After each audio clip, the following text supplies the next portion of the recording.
ಪ್ರಿಯರೇ, ದೇವರು ಒಳ್ಳೆಯವರು, ಒಳ್ಳೆಯದನ್ನೇ ಮಾಡುವವರಾಗಿದ್ದಾರೆ. ನಂಬಿಕೆ ಎಂದರೆ ಅದು ಅನೇಕ ಸನ್ನಿವೇಶಗಳಲ್ಲಿ, ಅನೇಕ ಸಂದರ್ಭಗಳಲ್ಲಿ ನಮ್ಮ ನಂಬಿಕೆ ಕರ್ತನು.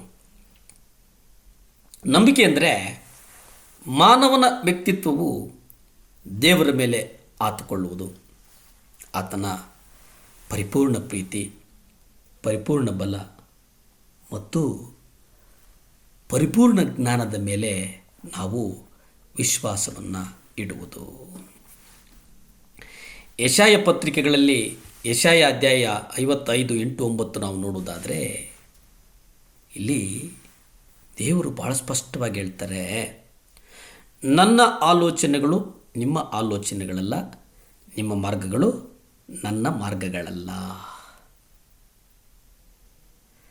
ಅನೇಕ ಸಲ ನಾವು ನಮ್ಮ ಆಲೋಚನೆಗಳನ್ನೇ ಸಫಲೀಕರಣಗೊಳ್ಳುವುದಕ್ಕೆ, ನಮ್ಮ ಆಲೋಚನೆಗಳೇ ಕೇಂದ್ರೀಕೃತಗೊಳಿಸುವುದಕ್ಕೆ, ನಮ್ಮ ಆಲೋಚನೆಗಳೇ ಜಾರಿ ಮಾಡುವುದಕ್ಕೆ ನಾವು ಟೊಂಕ ಕಟ್ಟಿಕೊಂಡು ನಿಂತು ಬಿಡ್ತೇವೆ.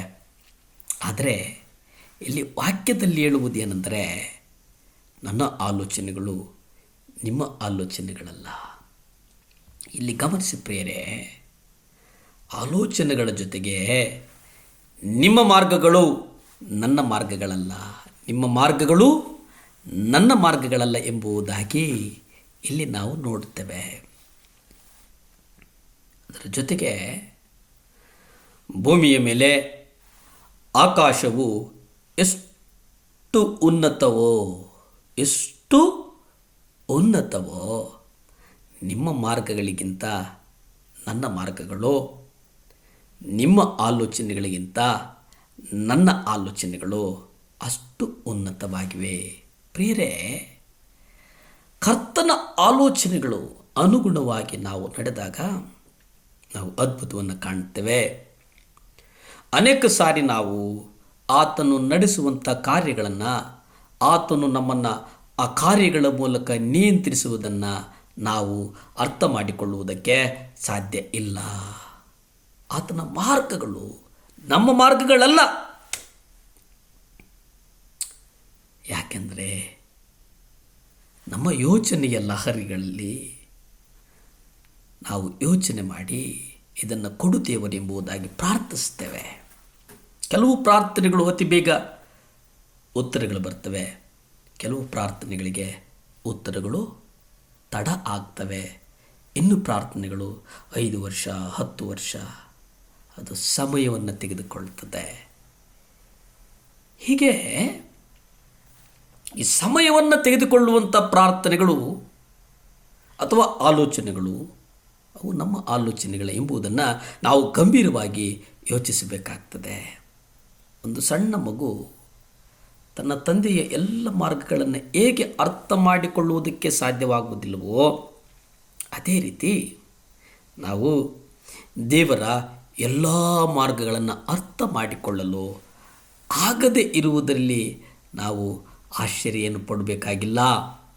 ಆದರೆ ನಾವು ಆತ್ಮಿಕವಾಗಿ ಬೆಳೆದು ಹೆಚ್ಚೆಚ್ಚಾಗಿ ದೈವಿಕ ಸ್ವಭಾವವನ್ನು ಪಡೆದುಕೊಳ್ಳುತ್ತಾ ಇರುವಾಗ ನಾವು ದೇವರ ಮಾರ್ಗಗಳನ್ನು ಹೆಚ್ಚೆಚ್ಚಾಗಿ ಅರ್ಥ ಮಾಡಿಕೊಳ್ಳಲು ಪ್ರಾರಂಭಿಸ್ತೇವೆ.